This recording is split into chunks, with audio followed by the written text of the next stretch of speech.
जब तक न्याय ना मिली हमनी के लड़ाई जारी रही। भले एकरा खातिर अगर हमनी के कोर्ट में भी जाए के पड़े तो हमनी जाए लेकिन न्याय लेवे के हमनी के पूरा। पिछड़ी जाति का इन्होंने कहा कि 3084 संख्या है को शासन द्वारा 1084 करके भेजा गया है।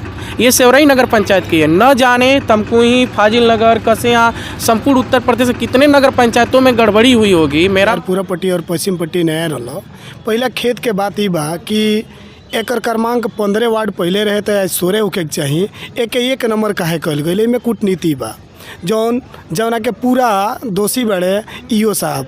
ईओ चाहे ये मेरा वर्तमान होकर चाहे पूर्व होके ये फैसला उहे करिए कि रैपिड सर्वे जो हुआ है उसमें 3084 की जगह 1084 भेजा।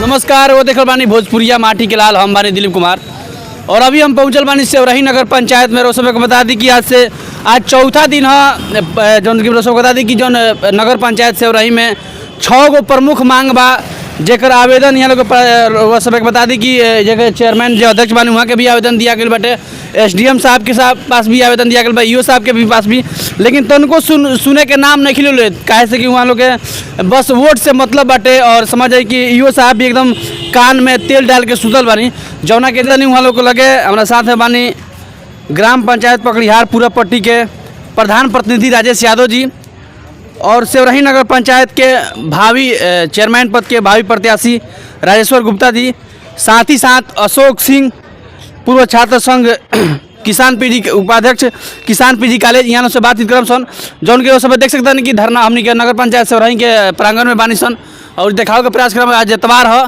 जौना के वजह से तमाम जो अधिकारी बैठला पदाधिकारी बैठला उ लोग छुट्टी बाटे। देख सकते सभी दल के लोग बाटे, चाहे भाजपा के होके, चाहे समाजवादी पार्टी होके, चाहे तमाम जौन दल बड़ी सन वो सब दल के लोग के समस्या बाटे। और सर्वदलीय धरना प्रदर्शन, कर्मिक अनशन, आमरण अनशन जौन की 6 गो मांग रहे के दिखाई दे रहा बाटे।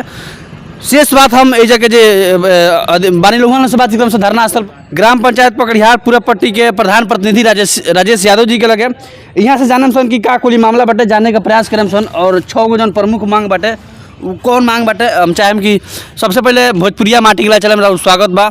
और ये 6 गो मांग राउर केकरा से बाटे और ये आज चौथा दिन हो एक काम उद्देश्य बा। आज 4 दिन हो गए हमने के कर्मिक अनशन के चलावत, मगर वही में जो भाई एसडीएम साहब पहले दिन आए थे उसके बाद से वो कहे कि अब डीएम से आपको बात भोजपुरी में रखी, भोजपुरी में डीएम साहब से बात करेंगे आप लोग, ठीक है, हम भी बात वहाँ तक पहुँचाएंगे। अब 4 दिन में कहाँ ले पहुँचल बा ये तो हमने कभी कुछ ना लौकल। हमने के 4 दिन से तो धरना पर बैठल बाने जा, ठीक। हमने के मेन समस्या आयल बा कि गांव सभा के संपूर्ण गांव सभा के आबादी जौन बा 67-48 रहल। इनमें 2 गांव सभा मिला के वार्ड के 4 गो गठन कल गई बा।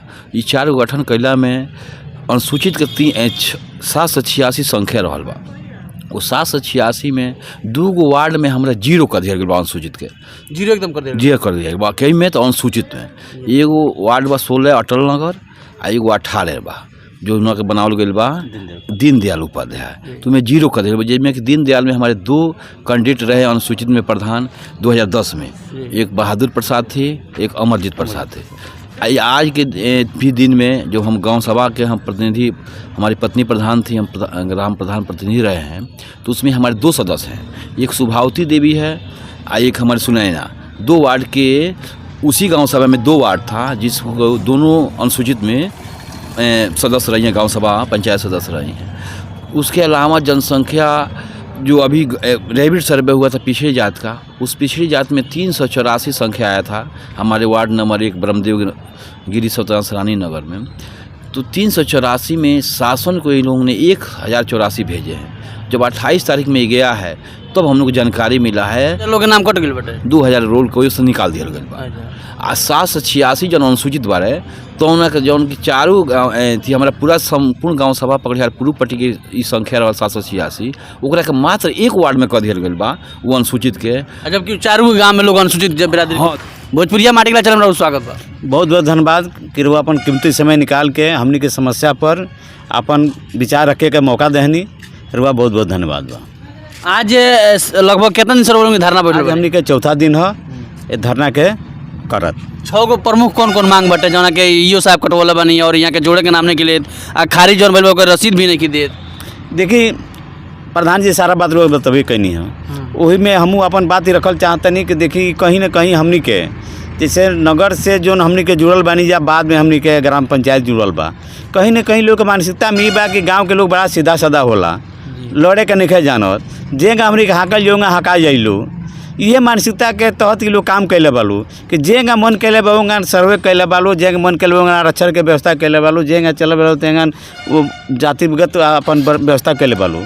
तो हमनी के ये लड़ाई के अंतिम सांस तक लड़े के प्रयास कल जाता कि जब तक हमनी के उचित समाधान ना मिली, हमनी के न्याय ना मिली, हमनी के धरना चलत रही, हमनी के लड़ाई के लड़ल जाई। अच्छा, अभी तक ले एजन मतलब ईओ साहब चाहे वर्तमान जो चेयरमैन बनी वहाँ के केहू पहुँचल बा कि ना भी? नहीं, पहला दिन तो एडीएम साहब भी आए थे, ईओ साहब भी हम लोग की बात को सुने। एसडीएम साहब का संतावना दिला बने?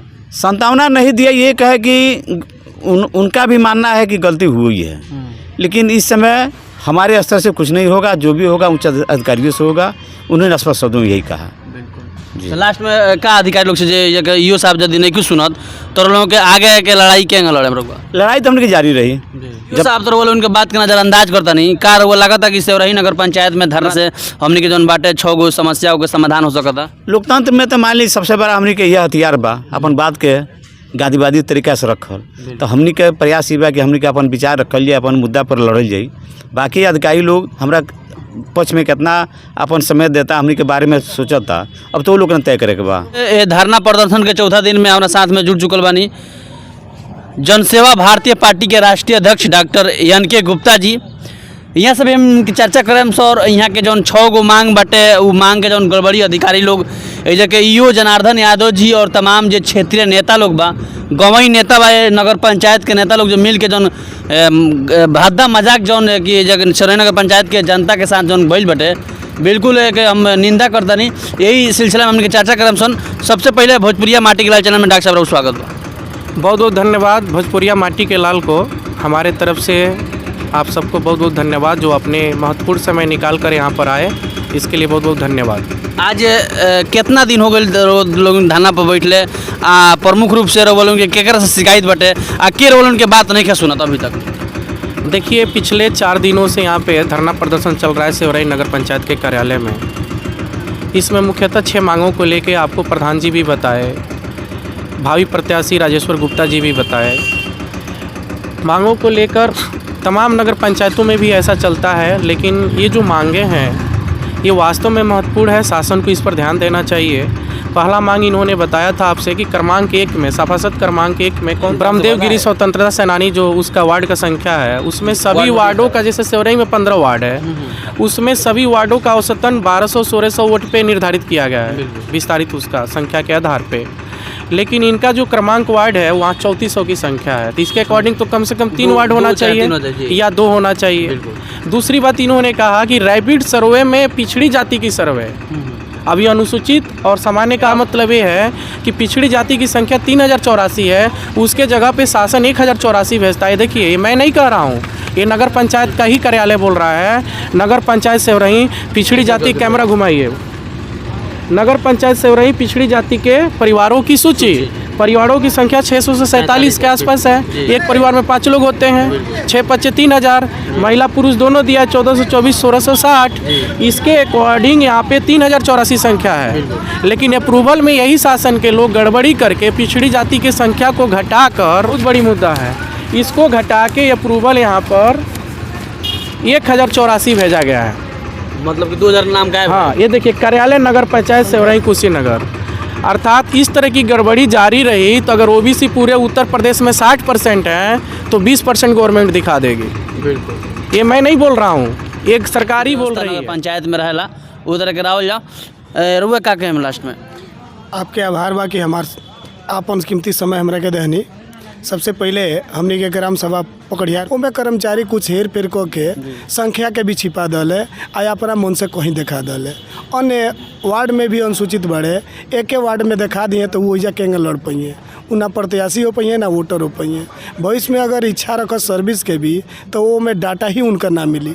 तो डाटा के अगर गड़बड़ी भइल बा तो ऊपर ईओ साहब के कार्रवाई करे के चाहिए आ नहीं तो सुधार करे के चाहिए। हमनी के आशा करे जा एसडीएम साहब आ ईओ साहब ओके डाटा के शुद्ध कर देस आ ना होखे तो जे गलती कैले ओकरा पर कार्रवाई करस। बिल्कुल हमने तमाम जानकारी लेनी है सर और यहाँ से बात करना सर जे भी जहाँ तक भी वीडियो पहुँचा था सेवरही नगर पंचायत के तमाम जनता से निहोरा बा कि लगातार ये वीडियो के शेयर करी बाटे एजा के अधिकारी लोग के द्वारा सेवरही नगर पंचायत के ईओ साहब के द्वारा और कुछ ते पर खास करके निगरानी कल जाओ जांच के विषय बा।